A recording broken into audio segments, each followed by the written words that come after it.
Good evening, I'm Liyana Hassanel. Welcome to Bizworld. Malaysia is seeking meetings with the US Customs and Border Protection, CBP, and the European Union by July to set the record straight on forced labour allegations.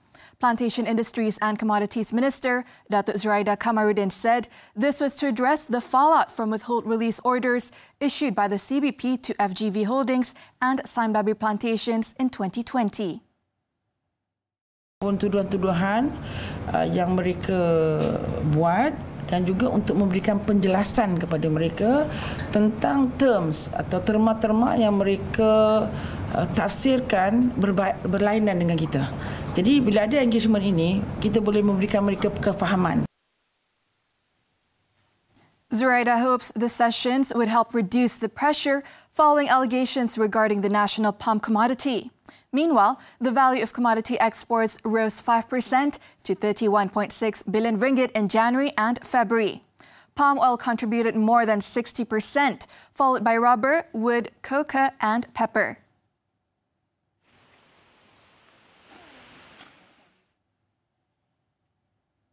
Applications for air traffic rights, ATR, jumped 650% following the reopening of international border from April 1st. Malaysian Aviation Commission, MAVCOM, said it received 15 ATR applications from April 1st to 15th as compared to March. Its executive chairman, Datuk Sri Saripudin Kasim, said the significant jump in ATR applications is an encouraging development as it signals that the industry is gradually transitioning towards recovery. On the issue of high airfares to East Malaysia, MAVCOM found 1,141 flight frequencies have been approved for the routes between Peninsula Malaysia to Sabah and Sarawak during the Hari Raya Aidilfitri travel period of April 27th to May 8th. It noted that most economy one-way airfares for flights from Peninsula Malaysia to Sabah and Sarawak are around 200 to 500 ringgit during the travel period.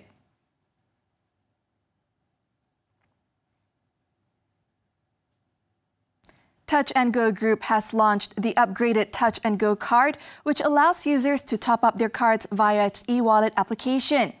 Customers will also not be imposed with any reload surcharges for using the service.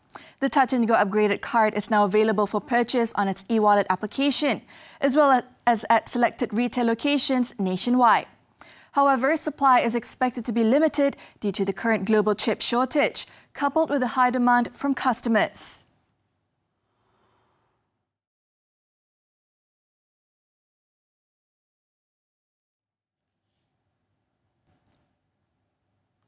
Malaysia's Consumer Price Index, CPI, rose 2.2% in March from 122.9 in the same period last year, surpassing the average inflation from January 2011. According to Chief Statistician Datuk Sri Dr. Muhammad Uzair Mahidin, the rise in headline inflation was driven by the 4% year-on-year increase in food and non-alcoholic beverages. The meat subgroup continued to be the main contributor to the food inflation, rising by 7.6%. Chicken, as the biggest component in the subgroup, expanded 10.5%, while beef rose by 4.3%. The rise in furnishings and household equipment had also contributed to the overall CPI.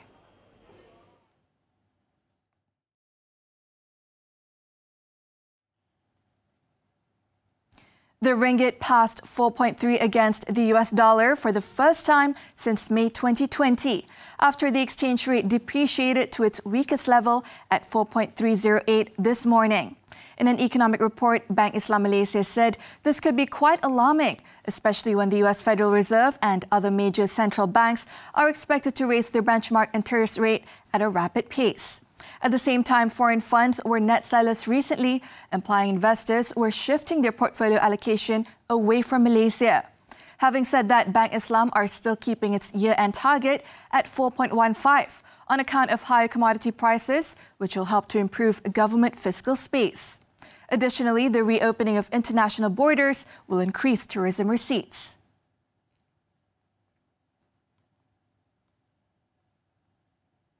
That's all the time we have for Bizworld this evening. I'm Liyana Hassanel, and thank you for investing your time with us.